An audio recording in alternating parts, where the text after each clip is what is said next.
Ejercicio número 1. Dos fuerzas de magnitud F, como se muestra en la figura, actúan sobre un cilindro de radio R y una masa M. El cilindro, que está inicialmente en reposo sobre una superficie sin fricción, después de un cierto tiempo t, determine la magnitud de A, la velocidad tangencial del cilindro, y la velocidad angular del cilindro. Estos son los datos del problema: la fuerza, el radio, la masa y el tiempo después de un segundo. Para la solución resolvemos por un lado el movimiento de traslación del centro de masa y por otro lado el de rotación con respecto a un eje que pasa por dicho centro y es perpendicular al disco. Supondremos, tal cual como lo dice el problema, de que no hay rozamiento. En el caso de traslación, da igual el punto en el que estén aplicada la fuerza, de acuerdo con el esquema de la figura. Su resultante va a ser paralela a las dos fuerzas aplicadas y veamos cuál sería el módulo de dicha fuerza. Entonces, cuando aplicamos la segunda ley de Newton a la rotación, la fuerza neta, una va hacia la izquierda y otra a la derecha, tienen dirección contraria, la misma magnitud, por lo tanto la fuerza neta va a ser cero. Si la fuerza neta es cero, esto indicaría que la aceleración del centro de masa es igual a cero. Entonces, ¿qué podemos concluir? El centro de masa debería realizar un movimiento uniformemente rectilíneo durante los t segundos en los que se aplica la fuerza. Pero como inicialmente está en reposo el problema, entonces no se traslada. ¿Qué concluimos? Que la velocidad tangencial en el borde será cero. Por supuesto, todos los puntos del cuerpo rígido experimentarán velocidad cero y en particular la velocidad tangencial en el borde será cero. Después de un tiempo t, la velocidad inicial o tangencial de cualquier punto del cilindro será cero, como lo habíamos dicho.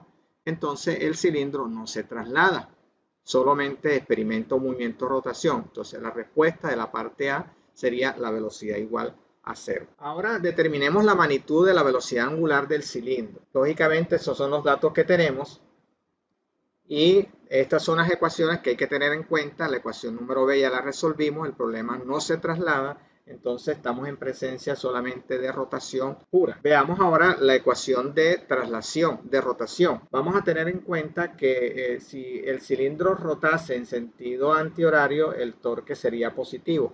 Esta es la regla que vamos a tener en cuenta en esta expresión. Nótese que la fuerza F tangente al borde, esta fuerza F tangente al borde, ejerce un momento de torsión entrando.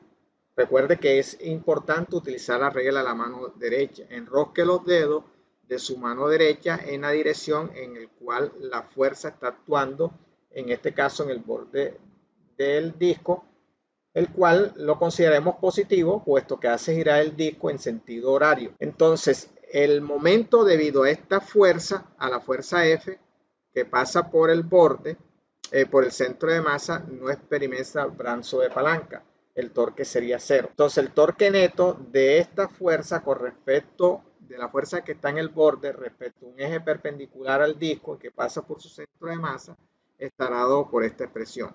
F y el brazo de palanca de F es igual a R.